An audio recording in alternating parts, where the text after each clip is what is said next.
apenas uma. Gênesis capítulo 4, só quem trouxe a Bíblia, dá um sinal e diga amém. A partir do verso 1.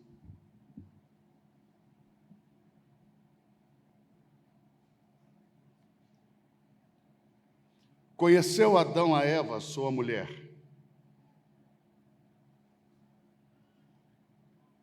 E ela concebeu e deu à luz a Caim e disse: alcancei do Senhor um homem. Deu mais à luz a seu irmão Abel. Abel foi pastor de ovelhas e Caim, lavrador da terra. Aconteceu ao cabo de uns dias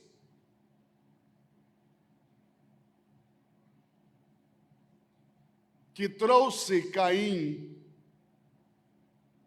do fruto da terra uma oferta ao Senhor. Trouxe mais o seu irmão Abel, da primícia dos seus rebanhos, da primícia das suas ovelhas e da gordura delas. Atentou o Senhor para Abel e para a sua oferta, mas para Caim e para a sua oferta não atentou o Senhor.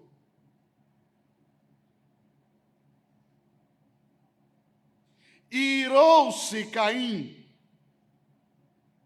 fortemente e descaiu-lhe o semblante.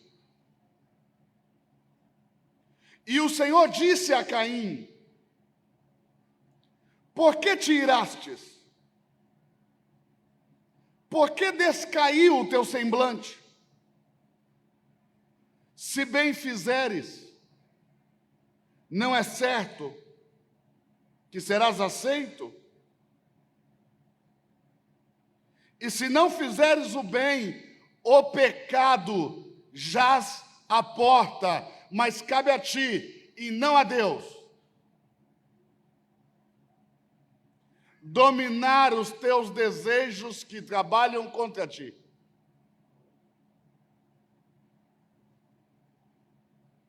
Em outra tradução, o teu desejo é contra ti.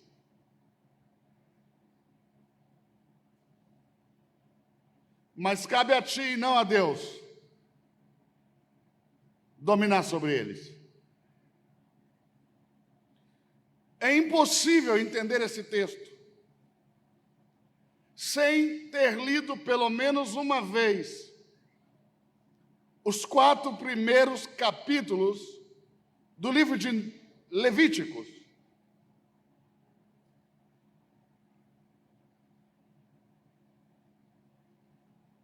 Em Levítico capítulo 1, nós temos as ofertas chamadas ofertas de holocausto. O que é um holocausto? Uma oferta totalmente queimada a Deus, dentro do santuário, em um altar chamado o altar de holocausto.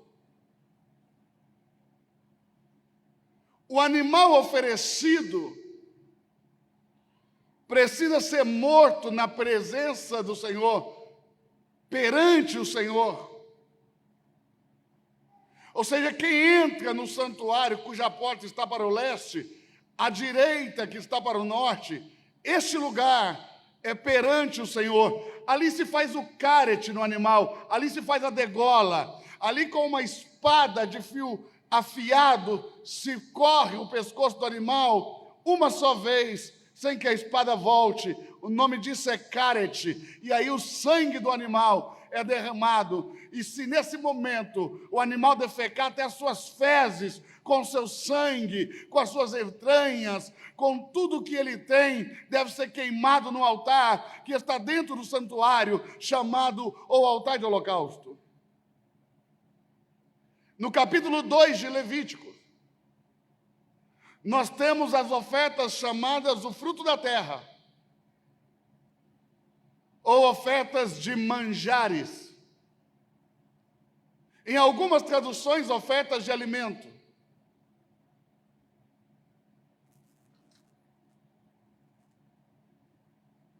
No capítulo 3, nós temos as ofertas de sacrifício.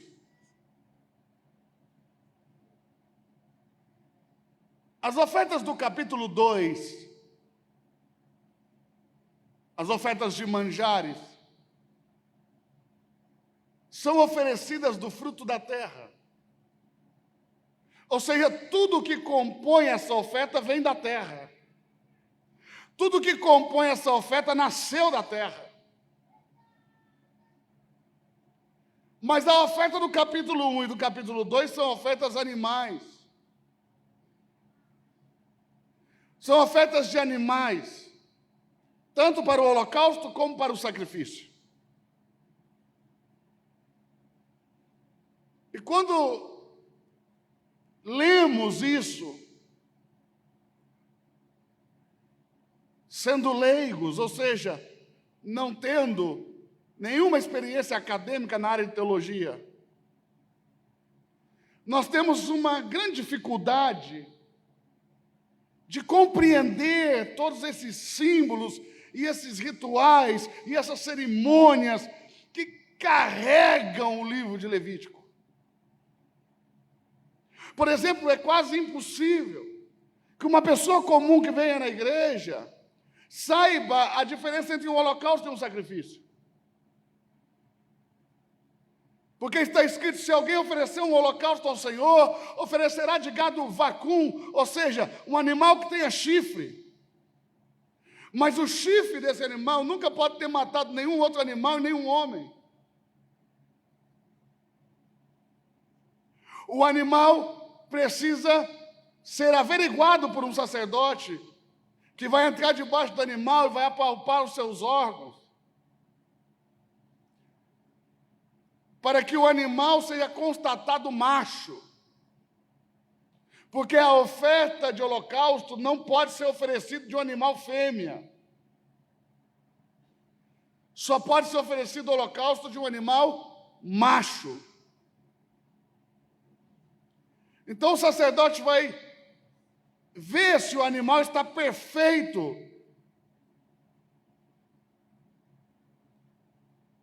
Porque não pode se oferecer a Deus um animal andrógeno, cujo sexo não esteja claramente definido.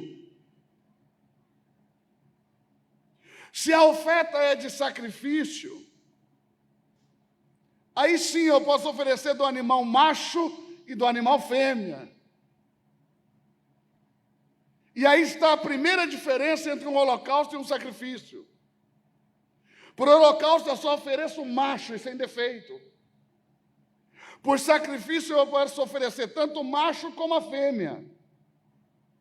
Porque o holocausto é uma oferta de ato único.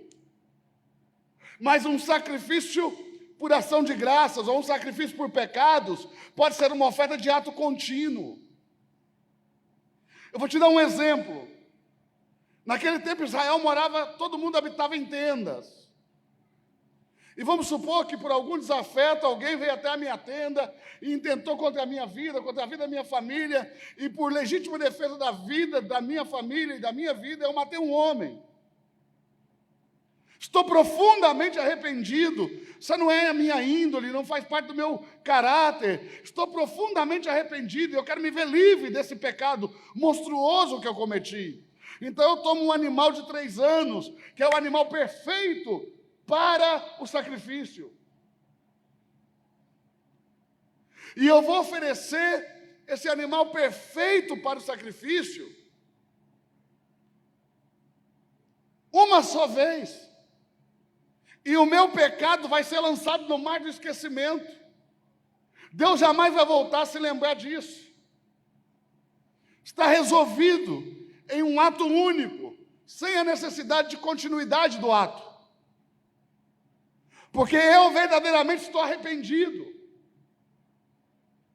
Por isso que Jesus, aos 30 anos, quando vai ao Jordão para ser batizado por João, ele nasce como um cordeiro perfeito, para que do meu pecado Deus não se recorde mais. Mas suponhamos que o meu pecado era outro. Suponhamos que eu cobiçasse no meu coração a mulher do meu próximo.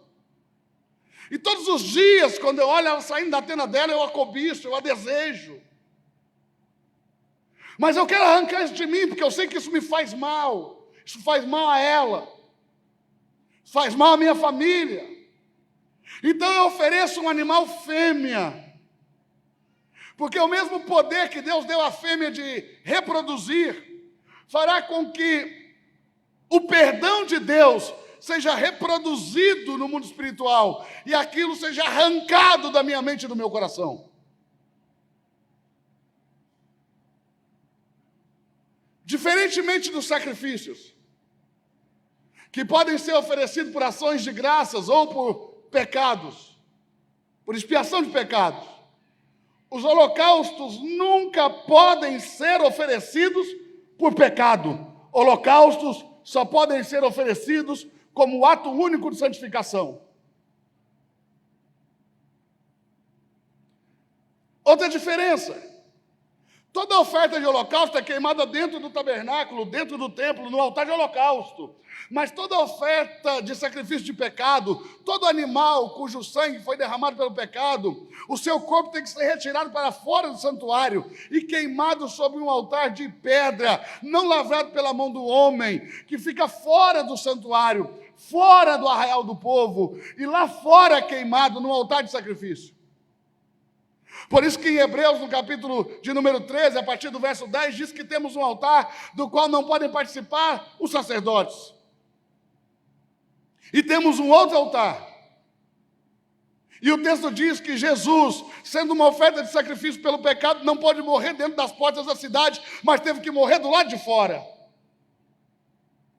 Porque o sacrifício pelo pecado não pode ser oferecido dentro do santuário. Então Jesus teve que morrer fora do santuário.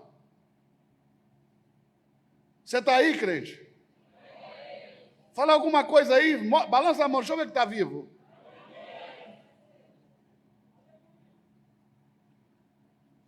Essa pedra, que não podia ser lavrada pela mão de um homem, ou cume de uma montanha uma pedra. Essa pedra, onde o povo oferecia os corpos dos animais oferecidos pelo pecado, essa pedra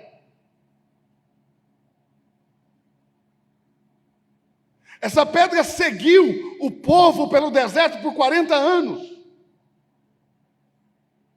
Quando eles construíram o tabernáculo era um santuário móvel. Eles montavam e desmontavam, caminhavam dias, semanas, chegaram a caminhar meses.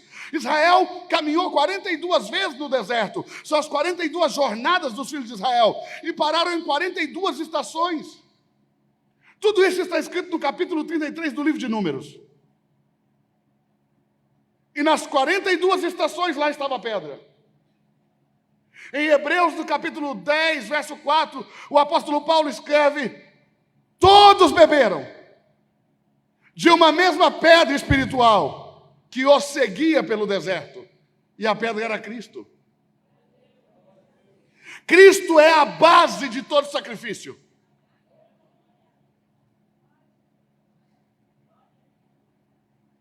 Outra diferença entre holocausto e sacrifício: toda oferta de holocausto, antes de ser oferecida, tem que ter os pés lavados com água limpa. Mas você nunca pode lavar os pés de uma oferta cujo corpo vai ser entregue e o sangue será derramado pelo sacrifício de pecados.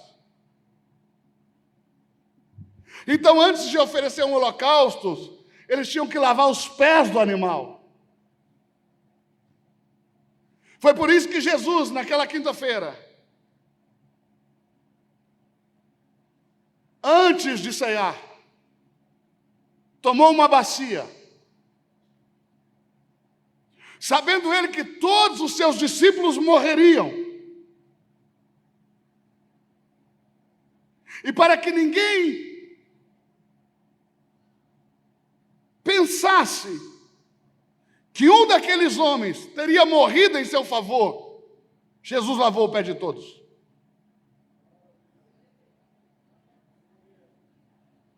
Pedro ficou resistente à ideia. E ele disse: Senhor, o meu pé o Senhor não lava. E Jesus disse: Pedro, se eu não lavar os teus pés, você não tem parte comigo neste ministério. Pedro então disse: então me lave todo o corpo. Jesus disse: não é preciso. Você está limpo pela palavra que tenho te pregado.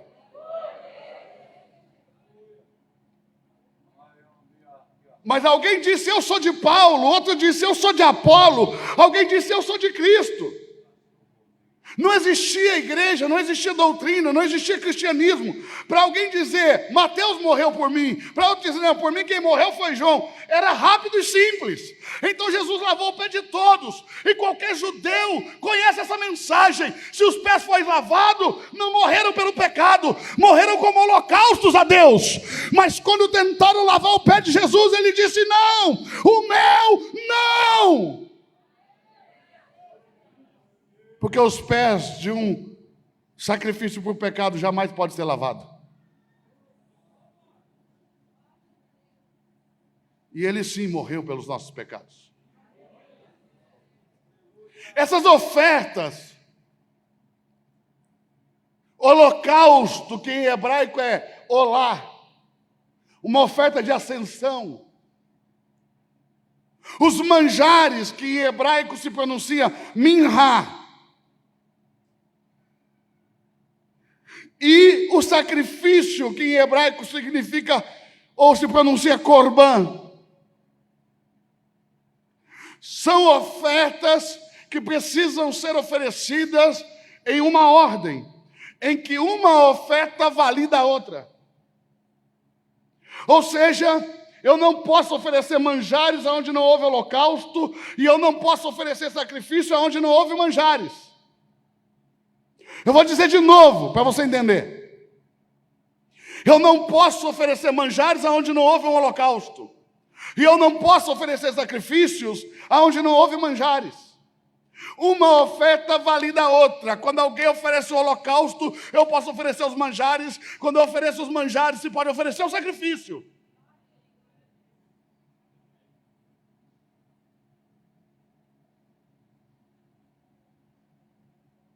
Você está aí? O que é um manjar? Um memorial. O que é um manjar? Um memorial que não aponta para trás, para o passado, aponta para o futuro. O manjar é a mensagem que grita que um sacrifício está vindo. É a mensagem que anuncia que um sacrifício vai ser entregue. É a mensagem que anuncia para o mundo espiritual que um sacrifício será feito. Foi por isso que na ceia, quando comiam os manjares, que Jesus disse: faça isso em memória de mim, assim anunciais a minha morte até que eu venha.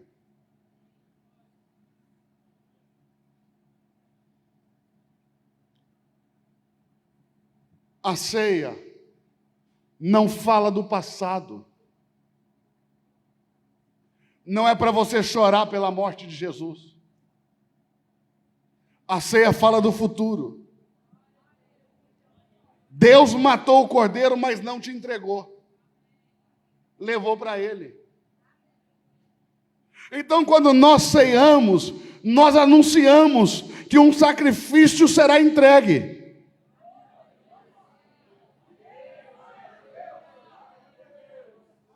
Por isso que todo aquele que é batizado precisa ceiar. A ceia é um direito pós-batismo. E quem é batizado tem que ceiar. Porque sem manjares não pode haver sacrifício. Escute o que eu estou te dizendo. Sem manjares não pode ser entregue um sacrifício. Como que eu vou para as bodas receber o sacrifício das mãos de Deus? Como eu vou participar da mesa onde o cordeiro estará imolado se eu não tenho os manjares?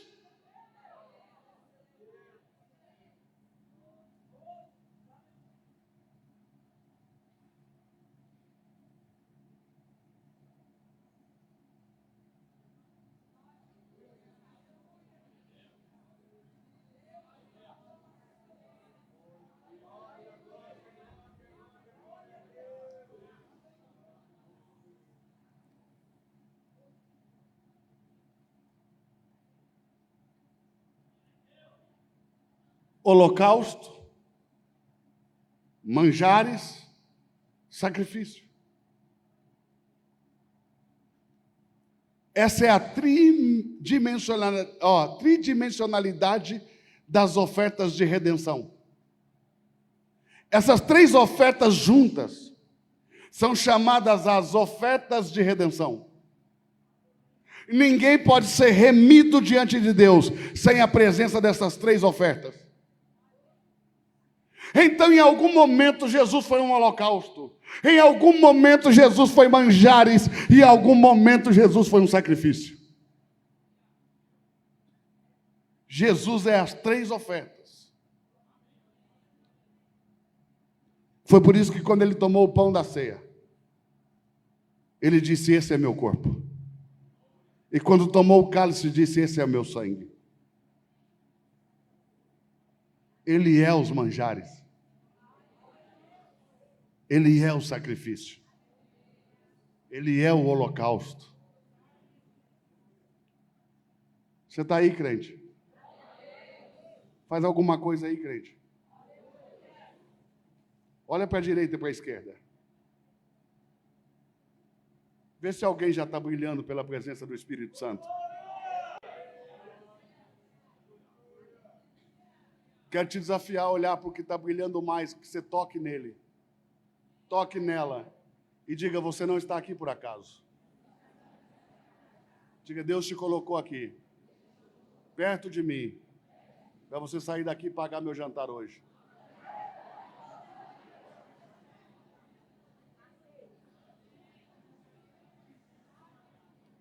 Deus vai tocar no coração dele.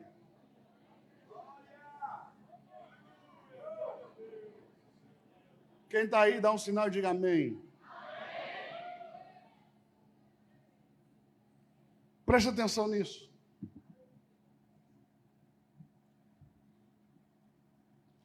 Holocausto, manjares e sacrifícios é a tridimensionalidade da redenção. Mas essas ofertas são tridimensionais em si mesmas.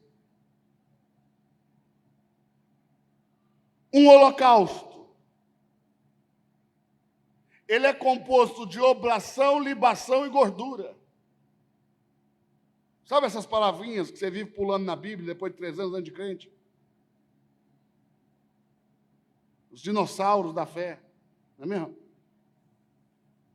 Batista Odonte, Presbiteriano Rex, Assembleanossauro. Quando vê essas palavrinhas na Bíblia, ele pula.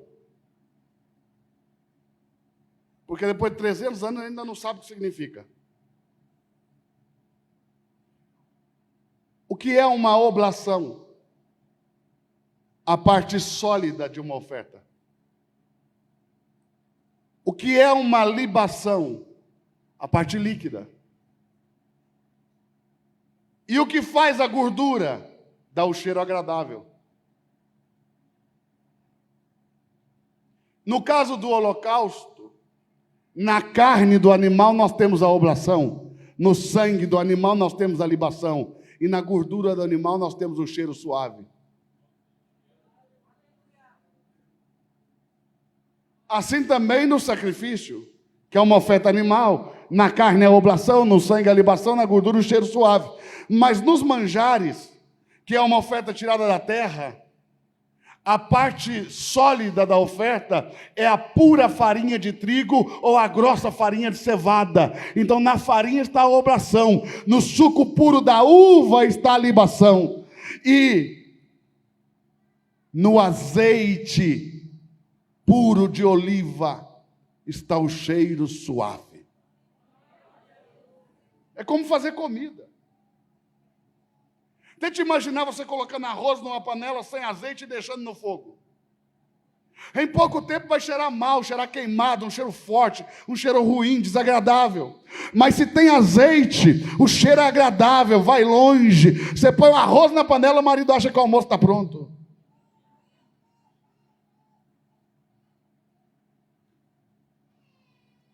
Então qual é o papel do azeite? Dar a essa oferta um cheiro suave. Porque o cheiro do nosso pecado não pode chegar diante de Deus, dentro da sua narina. Então, essas ofertas nos dão um novo cheiro, o perfume de Cristo.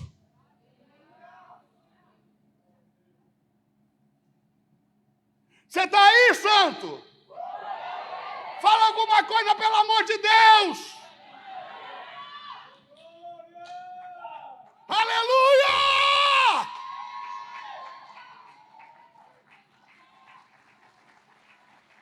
Você tem o perfume de Cristo!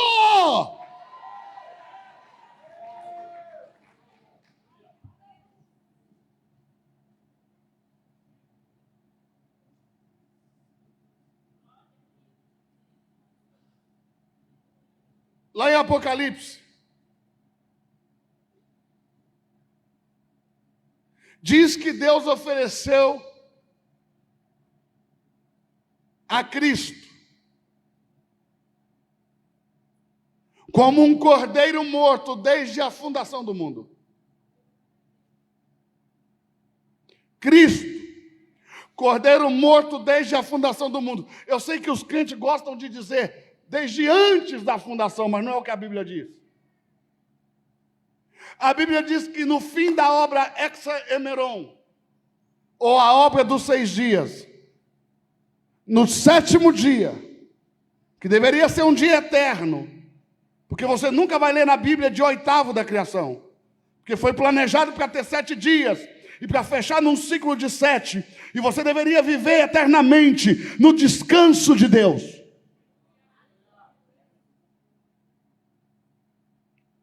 No final da obra Exa-Emeron, ele ofereceu o cordeiro. Na fundação do mundo, Deus ofereceu o seu holocausto. Então agora a nós só resta os manjares e o sacrifício. Então nasceu de Adão um moço, um homem, a quem Eva agradeceu a Deus dizendo: alcancei com a ajuda do Senhor um homem. E esse homem foi lavrador da terra para oferecer manjares, e alcançou ainda um outro homem, Abel, que foi pastor de ovelhas, para oferecer sacrifício. Não é coincidência, não é obra do acaso, é plano de salvação e não acidente da salvação. Plano, Deus tem um plano. Você não tem que ficar desesperado com nada nesse mundo. Deus tem um plano. Eu vou dizer de novo: Deus tem um plano.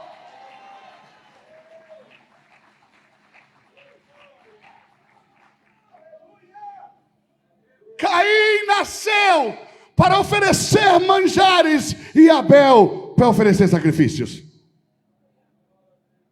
Deus deu o holocausto, Caim dá um manjar, Abel o sacrifício.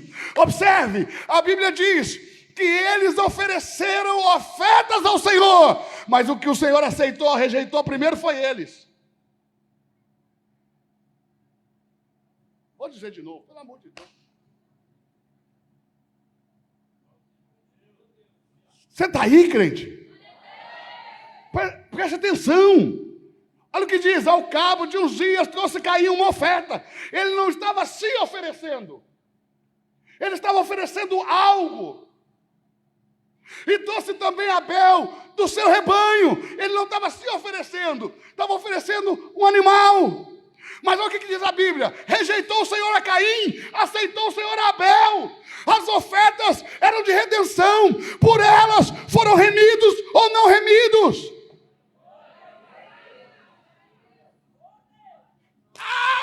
Você não está aí não, pelo amor de Deus.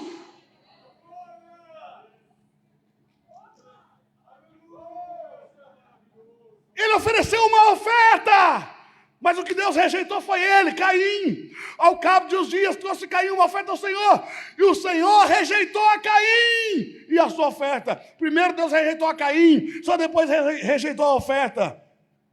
Pergunte por quê? Você também não quer saber de nada.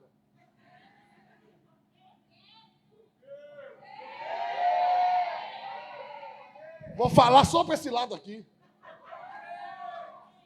Pergunta aí. Você não, você está fora. Vai de novo. Levanta a mão assim para o céu. Joga a unção lá para ver se pega.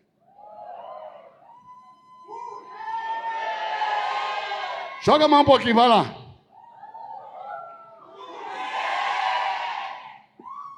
Agora eu falo. Por quê?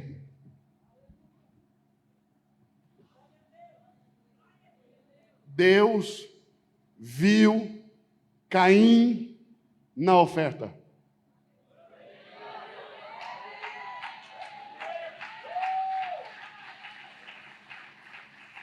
Deus viu Abel na oferta.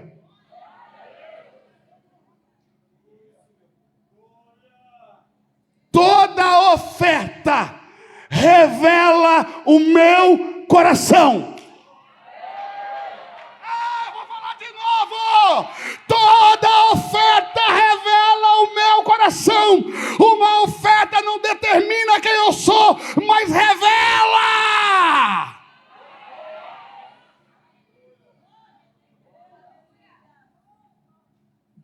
Deus olhou para a oferta e viu a Caim. Deus olhou para a oferta e viu a Abel.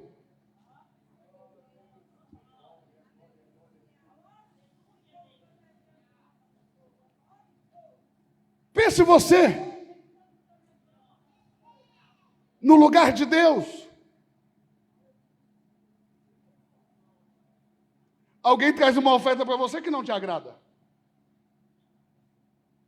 O que é o normal? Buscar outra que eu não gostei dessa. Sim ou não? Por que Deus não fez isso?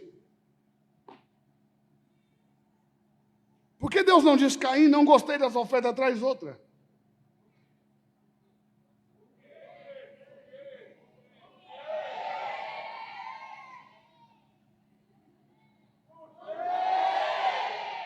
Simples. Ninguém pode ofertar diferente daquilo que é. Se ele fosse 10 vezes, traria 10 vezes a mesma oferta.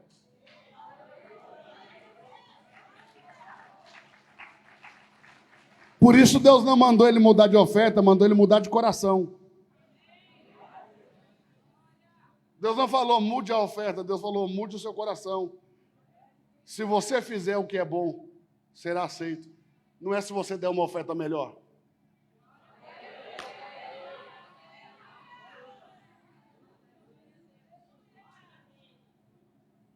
A minha oferta revela o meu coração.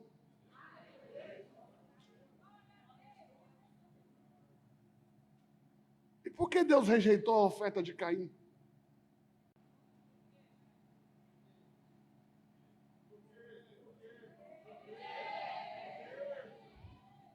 Lembre-se, a Bíblia diz, sábio não é quem responde, sábio é quem pergunta. Faça perguntas. Olhe para o texto bíblico e sempre faça perguntas. Por que Deus rejeitou a oferta de Caim? Porque Caim não era íntegro. A palavra íntegro vem da palavra inteiro. Jó era íntegro, reto, temente a Deus, se desviava do mal. Jó era inteiro. Tem muita gente querendo ser de Deus pelas metades.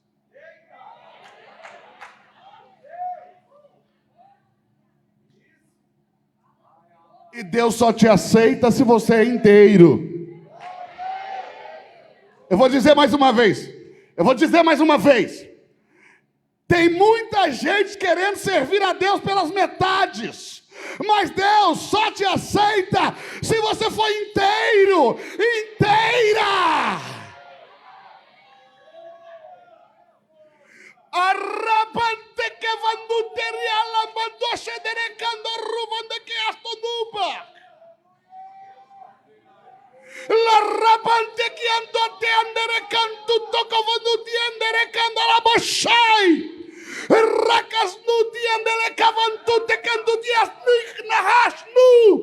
Assim diz o Senhor: não haja corações divididos em vosso meio.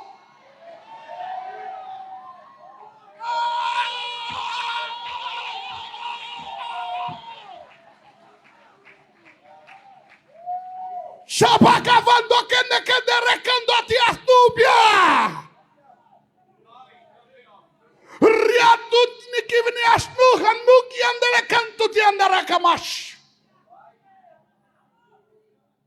Povo meu, despertai, despertai, diz o Senhor. Muitos estão dormindo e com os corações divididos. É hora de despertar do sono, diz o Senhor.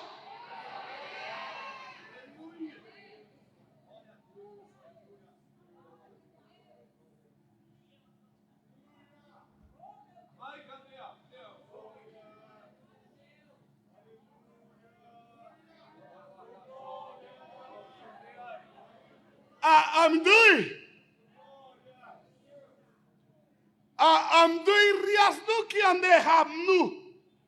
Amdui riasnu que andou te arras.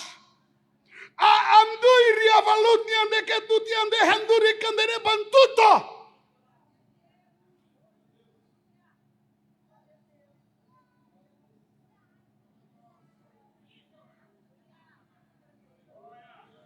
Caim não foi inteiro. Pastor, como o senhor sabe? Olhando para Abel. Quando você quer descobrir o que está errado em você, olhe para quem deu certo.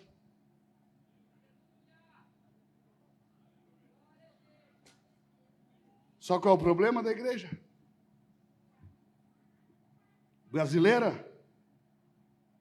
Isso não é uma crítica. Eu não fui levantado para fazer crítica, eu sou profeta.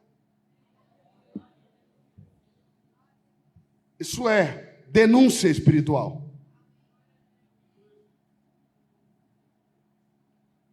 Deus disse: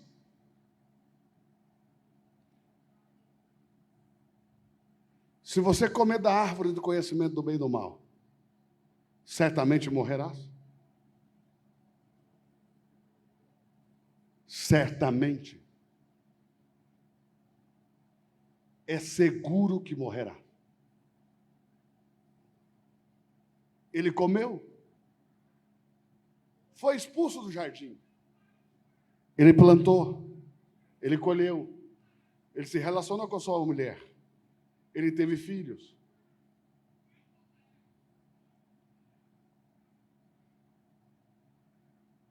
Estava morto. Como se estivesse vivo. Tem muita gente morta, vivendo como se estivesse vivo. Não é porque as coisas estão dando certo que a vida está em você. Nós já fomos colocados nessa posição. Ou o conhecimento ou a vida. Escolhemos o conhecimento. Não é mais hora de correr atrás de conhecimento. sem a vida? Ninguém sabe que está morto até ser exposto em um ambiente de vida. E eu temo que tenha muita gente crente vivendo como se estivesse vivo estando morto. Mas nesse ambiente de vida,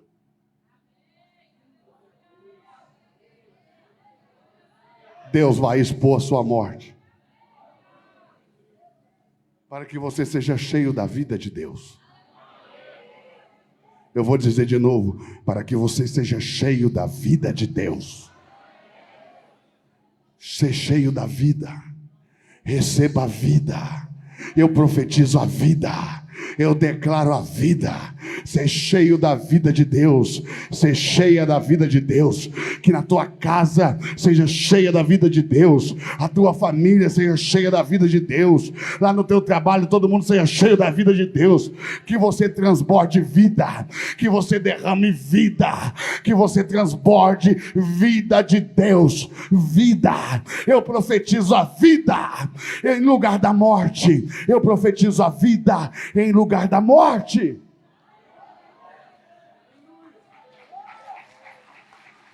Vida!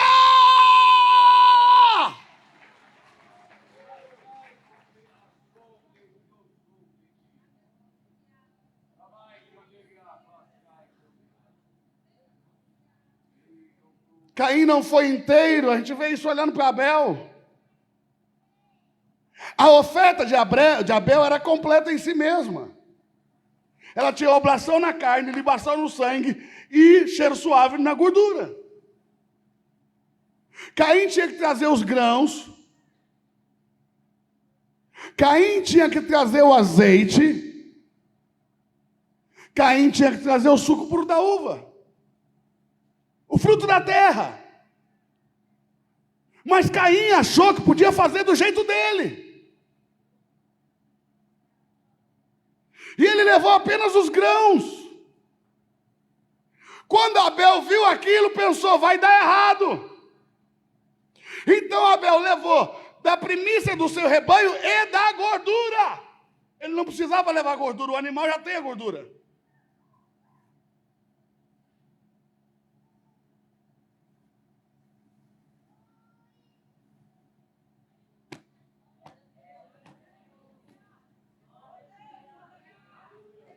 Ele não precisava levar a gordura, o animal já tem a gordura. Ele está levando a gordura porque ele está olhando para o irmão.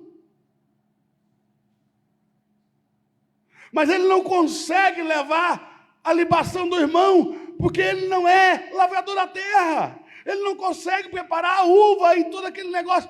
Mas o que ele podia, ele levou.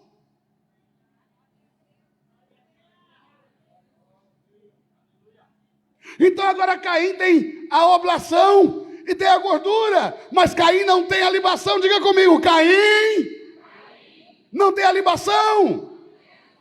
Olha para mim, irmão. Se amanhã alguém te chamar para falar no conselho de pastores, repete o que eu estou te falando que vira revelação.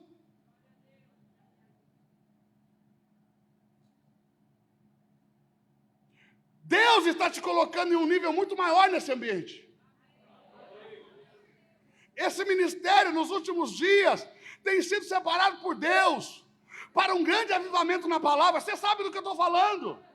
Deus tem direcionado, Deus tem apontado que daqui sairão vozes proféticas para essa nação.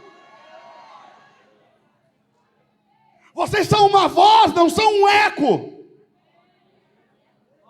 O Espírito Santo está derramando aqui, agora, uma unção de revelação das Escrituras, como você nunca viu antes.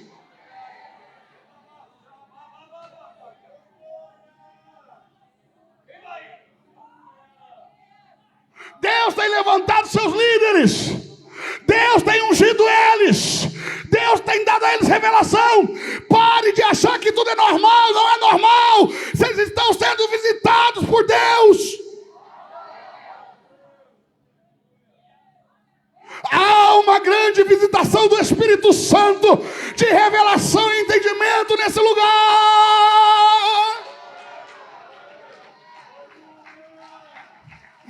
Vocês estão debaixo de uma grande revelação, de uma grande visitação do Espírito. Não seja apático diante disso que está acontecendo aqui.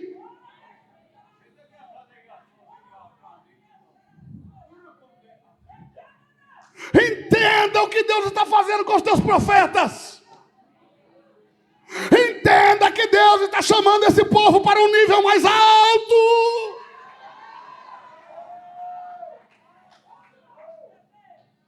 Pare de pensar pequeno. Essa nação vai ficar pequena para esse ministério.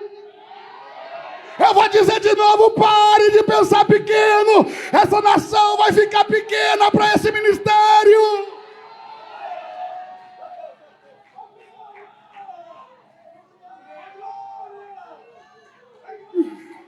Oh, Rihanna, Baixariana.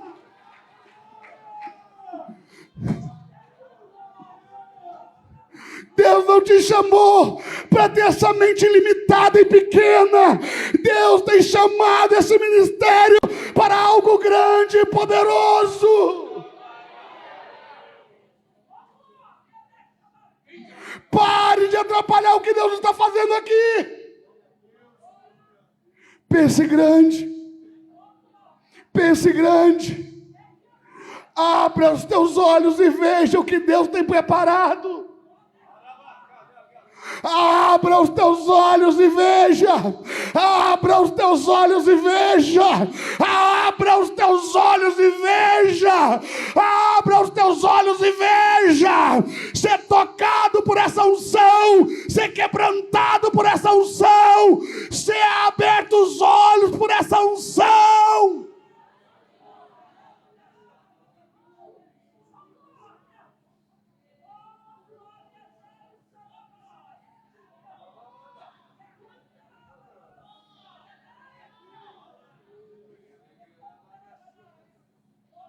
Escute isso.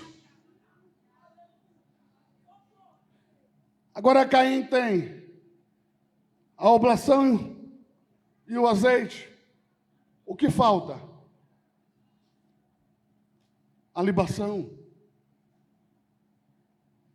Então Caim chama Abel.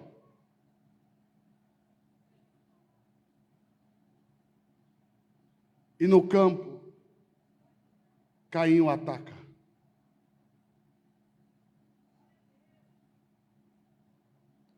E derrama o sangue de Abel. Sabe o que quer dizer Caim? Comprado. Sabe o que quer dizer Abel? As variações do nome é verde, verdejante ou ovelha.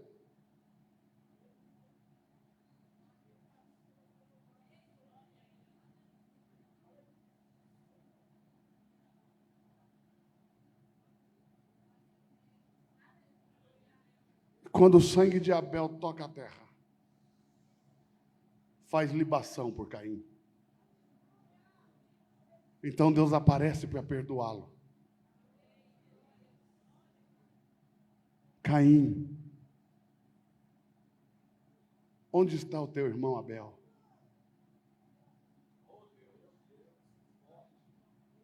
Caim, onde está a minha ovelha? Caim, onde está a libação? E Caim, como todo homem que tem uma vida dupla, se ofende com perguntas e responde agressivamente a Deus, dizendo: acaso sou eu o guardador do meu irmão? E Deus disse: Caim, o sangue do teu irmão clama a mim desde a terra. Talvez isso não faça muito sentido para você. Mas a Bíblia ensina uma doutrina sobre o sangue. Quando o animal oferecido pelo pecado é degolado, 2 bacias de bronze são cheias com o sangue desse animal. O sacerdote pega uma primeira bacia, vai até o altar de holocausto, e com o polegar ele pega o sangue, e ele começa a tocar nas pontas do altar. Pontas não fala de quina, e sim de chifres de carneiro, revestido de bronze, onde o sacerdote passa o sangue 7 vezes em cada chifre, cruzando o sangue. Esse sangue é chamado o sangue da justificação. Por isso ninguém pode morrer tocando essa ponta. Quando Joabe foge de Salomão, ele corre para o altar e ele segura o chifre que está na ponta do altar. E então o enviado de Salomão não pode matar Joabe, porque ele está ali segurando o chifre. E ele volta e diz a Salomão: olha, ele está tocando a ponta do altar. E quando alguém se segura no sangue da justificação, há que reunir o concílio, há que julgá-lo, e sendo ele condenado, tem que puxá-lo dali e matá-lo fora, porque ninguém morre tocando a justificação pelo sangue.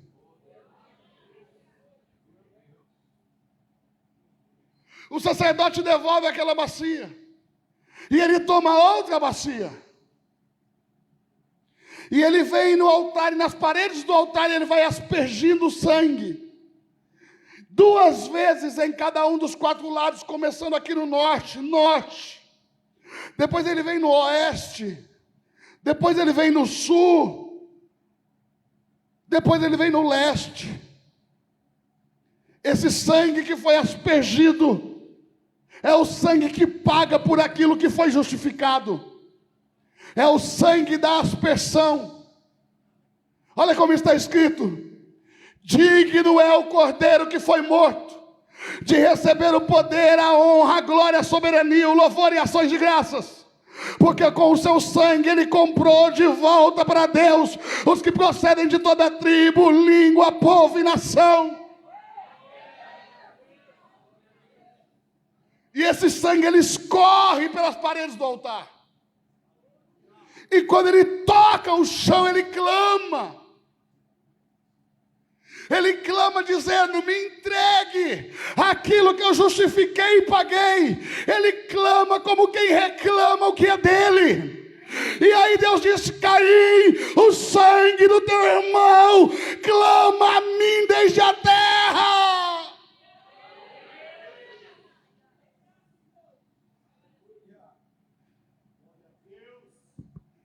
E quando Caim entende o que está acontecendo, ele rejeita a graça de Deus,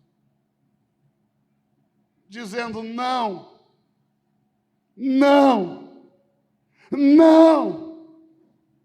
maior é o meu pecado do que a tua capacidade de perdoá-lo. Antes eu fugirei da tua face, serei errante, fugitivo e vagabundo pela terra. Esse é o final da vida de todo aquele que foge de Deus: errante, fugitivo e vagabundo.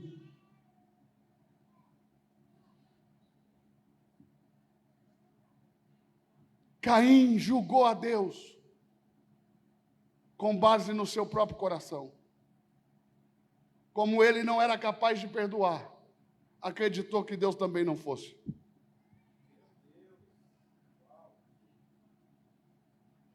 Não julgue as pessoas com o seu coração.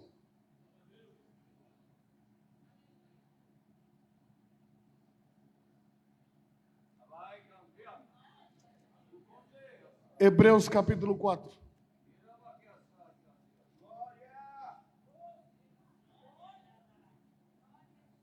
A minha vontade era de trancar essas portas e a gente amanhecer aqui. Já se foi aquele tempo que o pregador vinha pregar e ficava orando para acabar rápido o tempo, porque ele não tinha mais o que falar. Agora nós temos muito o que dizer, é você que não tem tempo para ouvir.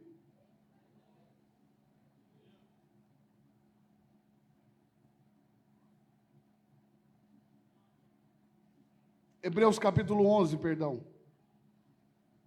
O verso aqui é o 4. Hebreus 11, 4. Pela fé, pela fé, pela fé, pela fé. Eu vou dizer de novo, porque crente não tem fé. Quem tem fé geralmente é ímpio. As maiores manifestações de fé da Bíblia não veio da igreja e nem veio da religião judaica. Veio de pessoas que não tinham nada a ver com religião. Gente religiosa não tem fé, tem ritos. Fé é uma expressão de um coração puro e limpo. Você pode ter fé. A quem teve fé foi a grega. Jesus chamou ela de cãozinho e ela disse: até os cães têm dono. Se eu sou um cão, você é meu dono. Jesus disse: nem em Israel eu vi uma fé como essa. Não tinha dentro da igreja da época. Pela fé. Vou dizer de novo para dar chance de entender. Pela fé.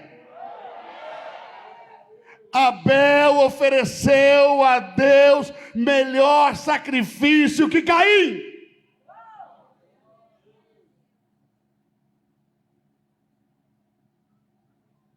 Pelo que alcançou o testemunho de que era justo, dando Deus testemunho dos seus dons. Isso aqui é uma outra mensagem.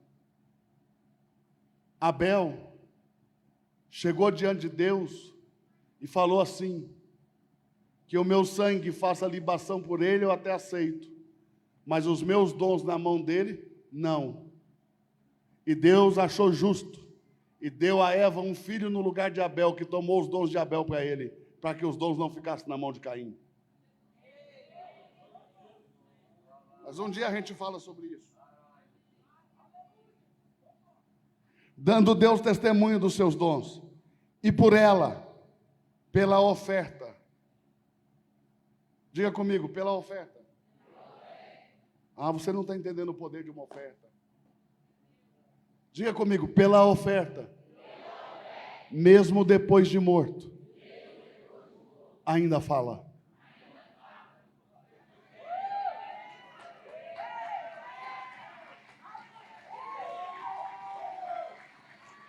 Você está aí, crente? Joga as mãos para o alto e dá um brado de vitória para Deus. Por ela, mesmo depois de morto, ainda fala. Não confunda. Abel fala.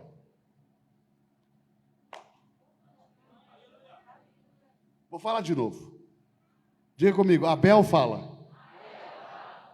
Mas o sangue de Abel também fala.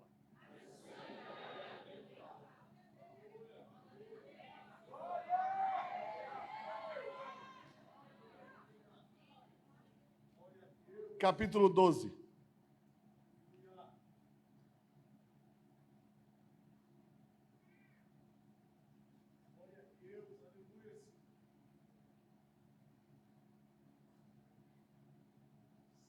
Verso 18. Quem encontrou, diga amém. Porque não chegastes a um monte aceso e palpável, aceso em fogo, e a escuridão e as trevas e a tempestade e ao zunido da trombeta e a voz das palavras, a qual os que ouviram não podiam suportar. Porque não podiam suportar o que lhes mandava. Se até um animal tocar o monte, será apedrejado ou aceteado com um dardo. E tão terrível era a visão, que Moisés disse: estou assombrado e tremendo. Mas chegastes ao monte Sião, a cidade de Deus, a cidade do Deus vivo, a Jerusalém celestial, aos muitos milhares de anjos, à universal assembleia, à igreja dos primogênitos que estão inscritos no céu, e a Deus, juiz de todos, e aos espíritos dos justos aperfeiçoados, e a Jesus, o mediador de uma nova aliança, e ao sangue da aspersão, que fala melhor que o de Abel.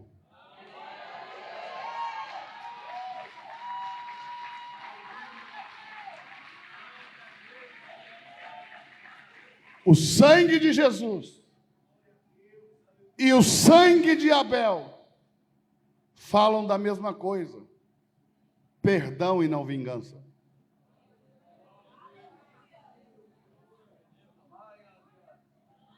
Só tem uma diferença: o sangue de Abel falou por um Caim, o de Jesus falou por todos os Caíns.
Espírito Santo,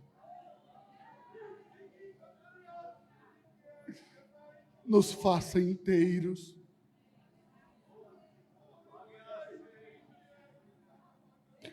Espírito Santo, nos faça inteiros. Espírito Santo,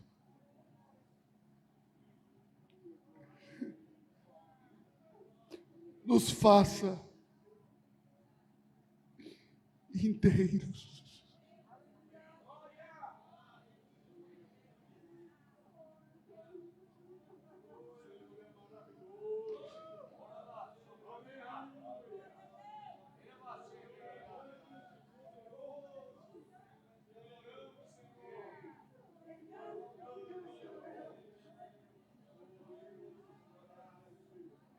Inteiros, inteiros, inteiros.